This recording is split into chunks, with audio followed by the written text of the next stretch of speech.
Om Swastiastu, umat sedharma yang saya cintai. Kali ini saya berbagi pengetahuan tentang yoga ya. Saudara sekalian, berbicara tentang yoga dengan adanya media internet, media televisi ya, sekiranya sebagian besar orang sudah mengenal apa itu yoga atau mengenal istilah yoga. Dan dari orang tua kita juga sudah mengenalnya, sehingga mereka mengenal istilah meyogo ya. Setiap ada orang duduk bengong dibilang beliaunya sedang meyogo gitu ya, jangan diganggu kan begitu. Yoga dari segi pengertian waktu belajar di sekolah adalah persatuan dengan Tuhan ya. Nah, menurut saya, versi saya sesuai dengan hasil dari membaca kitab suci Bhagavad Gita, yoga itulah adalah persatuan pikiran dengan Atman, dengan roh gitu ya, yang ada di dalam hati. Nah, pikiran kita disatukan pada Atman ya, dengan cara meditasi. Kenapa pikiran kita harus disatukan atau difokuskan pada Atman? Dengan cara diheningkan ya, didiamkan, dikarenakan pikiran kita dalam keseharian, dalam kondisi sadar ya, pikiran kita kontak dengan indera-indera kita atau di kontak dengan indera-indera kita. Nah, pikiran dengan indera itu, lalu indera-indera kita merayu pikiran kita, mengajak pikiran kita untuk menikmati objek-objek indrawi ya, objek mata ya, berupa keindahan-keindahan objek dari telinga berupa suara, objek dari hidung berupa bau-bau, mungkin kalau objek dari ya, kita punya mulut ini mungkin mengecapi makanan dan lain sebagainya. Karena pikiran dibagi-bagi oleh indera kita, membuat pikiran kita jadi bercabang-cabang ya, sempiar atau buyar pikiran kita itu umumnya. Nah, kalau pikiran yang sudah buyar kayak begitu, bagaikan lidi yang tidak diikat, lidi sapu yang tidak diikat, kan jadi lemah ya. Kalau lidi dipatahkan jadi lemah dia, lemah, tak mudah dipatahkan. Tetapi kembali disatukan, diikat, nah lidi itu menjadi kuat. Begitu juga pikiran kita yang disatukan kembali lewat meditasi, hening, lalu dihubungkan, yang membuat pikiran terhubung pada Atma, membuat pikiran kita jadi kuat kok. Pikiran kuat seperti sapu yang sudah terikat disatukan ya, atau seperti lidi yang disatukan menjadi sapu truk. Itu kan kuat, kalau dipatahkan nggak bisa patah, itu susah itu. Nah, dengan kuatnya pikiran akan mempengaruhi kondisi fisik kita menjadi lebih kuat, lebih sehat, lebih energi. Jadi itu yoga, menyatukan pikiran lalu dihubungkan dengan Atman. Karena apa? Untuk menyatu dengan Atman, pikirannya harus fokus, tidak boleh bercabang-cabang. Kalau bercabang-cabang tidak bisa menyatu, susah. Untuk menyatukan pikiran ya, dalam artian untuk menyatukan pikiran dengan Atman, itu pikirannya seperti mata panah ya, anak panah yang meluncur pada pada sebuah titik objek sasaran ya, gitu. Harus begitu pikirannya, disatukan pulu.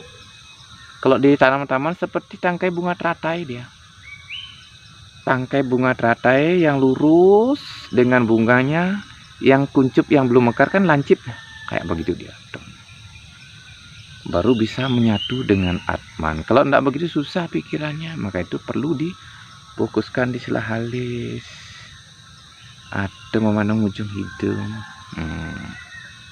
Nah, supaya pikiran kita bisa menyatu. Jadi yoga itu menyatukan pikiran kita yang bercabang-cabang disatukan supaya menyatu, tembus dengan Atman. Itulah yoga. Nah, saudara sekalian, dalam keseharian kita, pikiran kita selalu itu akan mau tidak mau akan gitu, bercabang-cabang itu, karena indera-indera kita terhubung. Misal bangun pagi, sebelum kita melakukan aktivitas duniawi, pikirannya difokuskan dulu, disatukan, dipulukkan dan disatukan lah.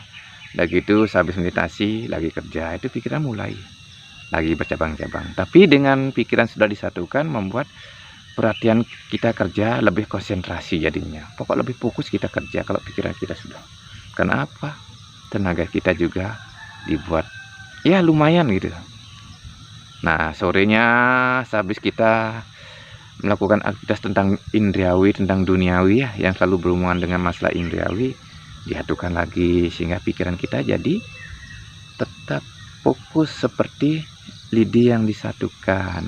Kalau kita tidak pernah memfokuskan pikiran ya, melakukan yoga, menghubungkan pada atma, maka pikiran kita akan selamanya bercabang-cabang, dan semakin bercabang-cabang bagaikan tanduk rusa ya. Rusa itu, tahu rusa mungkin ya, kalau di Sulawesi dibilang jongah itu. Rusa itu jongah. Nah, nama lain dari rusa itu menjangan itu. Nah, rusa itu ditambah huruf K di belakang ya, kata rusa ditambah huruf K di belakangnya menjadi rusak ya. Di dalam hal ini rusa dengan tanduk yang bercabang-cabang itu melambangkan pikiran rusak dan sekaligus mental rusak. Nah, kalau mental rusak itu bagaikan kepala rusa yang dengan tanduknya kan tinggi. Nah, gitu juga kalau mental kita rusak, kita jadi orang tinggi hati gitu ya. Tinggi hati, tidak mau merendah, pokoknya maunya tinggi aja gitu.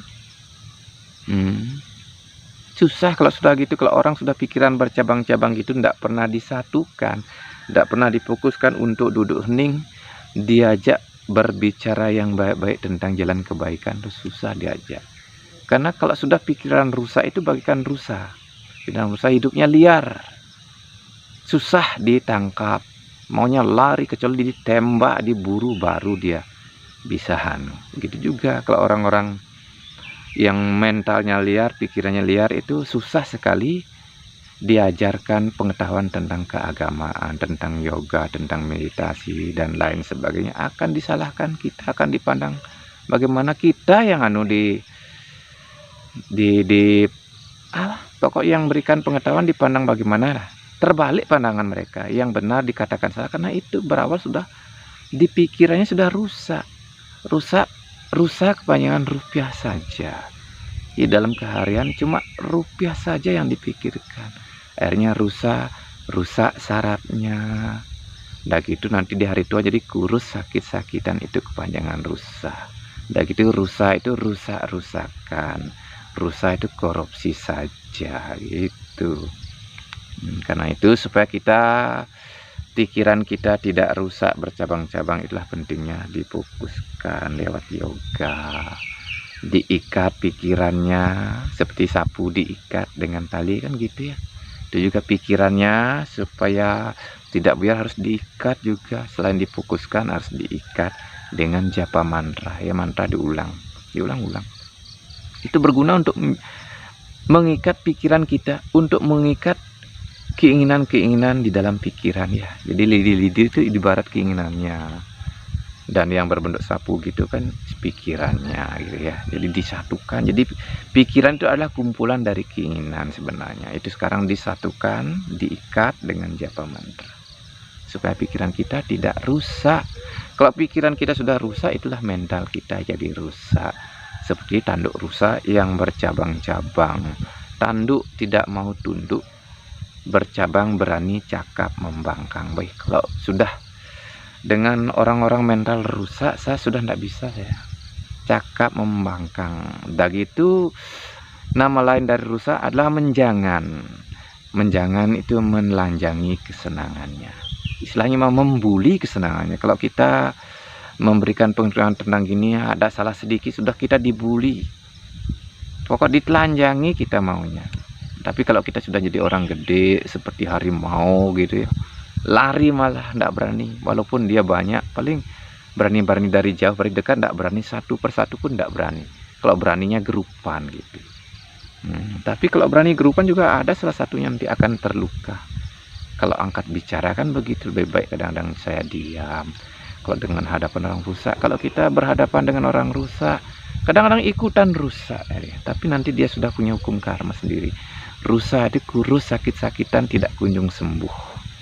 Nah, kecuali Tuhan Maha Pengasih dan Penyayang, lewat betara-betaranya, dia hadir lewat mimpi mungkin, lewat diberikan petunjuk supaya segar kamu begini-begini. Itu masih ada kasih sayang Tuhannya itu. Lewat perwakilan betaranya atau leluhurnya. Saudara sekalian yang saya cintai, itulah yoga penyatuan pikiran. Ya, supaya pikiran kita tidak bercabang-cabang. Dalam menyatukan pikiran kembali pada sumber hidupnya di dalam diri itu, pada Atman. Atman itu energi abadi yang tidak habis-habisnya. Tubuh ini boleh hancur, pikiran boleh berantakan, tapi Atma tidak berubah sama sekali, ya. Abadi sepanjang masa. Atman itu sumber kemuliaan. Ada masa lalu, masa kini, masa yang akan datang. Digambarkan oleh sanggah kemulan yang punya ruang 3, ya. Itu menunjukkan Atman itu ada pada ruang masa lalu, masa kini, dan masa yang akan datang. Atman juga sebagai bapak, ibu, dan guru itu sendiri. Kalau kita sudah menemukan sinarnya di dalam hati, kalau kita melakukan yoga, Atman juga merupakan sumber dari kemuliaan. Atman juga, ya, kalau kita menyatukan yoga, menyatukan pikiran pada Atman juga akan memberikan posisi atau kedudukan di atas, jadi orang atas. Dan supaya punya kedudukan jadi orang atas, itulah pentingnya sifat-sifat kemuliaan. Nah, sifat kemuliaan ini diperoleh dari penyatuan pikiran pada Atma yang merupakan terang dalam diri. Pancaran cahaya terang itu mengusir sifat-sifat gelap di dalam diri kita, sehingga sifat kemuliaan itu menjadi bangkit, gitu ya. Jadi kita tidak perlulah kita mempromosikan diri jadi orang mulia, tapi kalau sudah itu memancar dengan sendirinya, nanti kita dituntun supaya berperilaku yang mulia kayak begitu.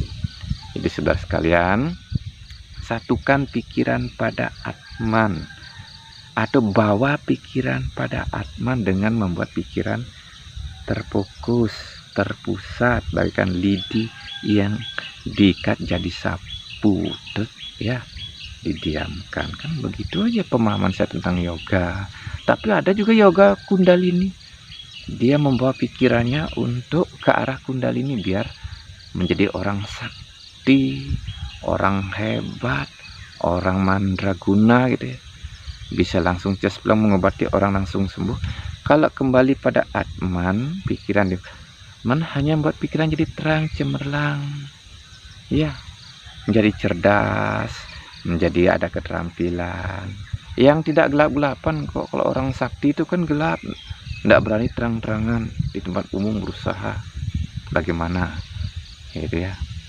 Kalau pengetahuan gini kan bisa diterangkan kayak begini, bisa berbagi, gitu ya.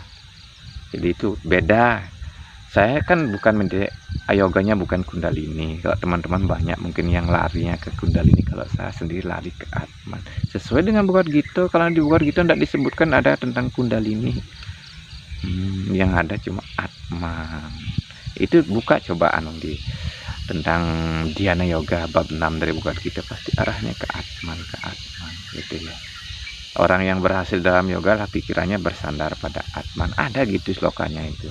Ini karena saya di jalan-jalan saya tidak hafal. Kalau nanti supaya lebih bagus, nanti di rumah saya ulangi kembali. Saya baca slokanya ayat berapa gitu.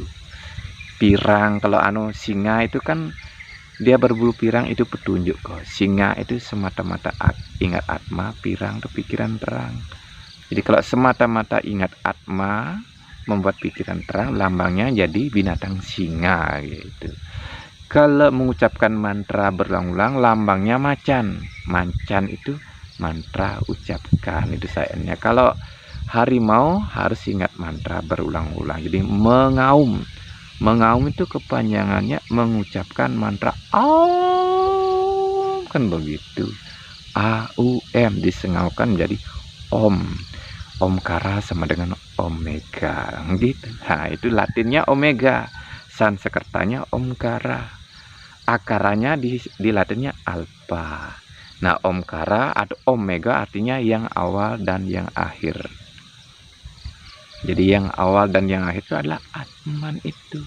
Atman itu mengawali kehidupan.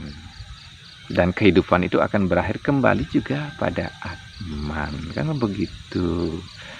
Begitulah wawasan saya tentang yoga yang dapat saya bagikan di channel YouTube ini. Sambil jalan-jalan saya bikin. Jadi saya ndak ada pakaian formalnya, kan di jalan-jalan nih sambil berkelana, mencari tempat-tempat yang sepi untuk berbagi.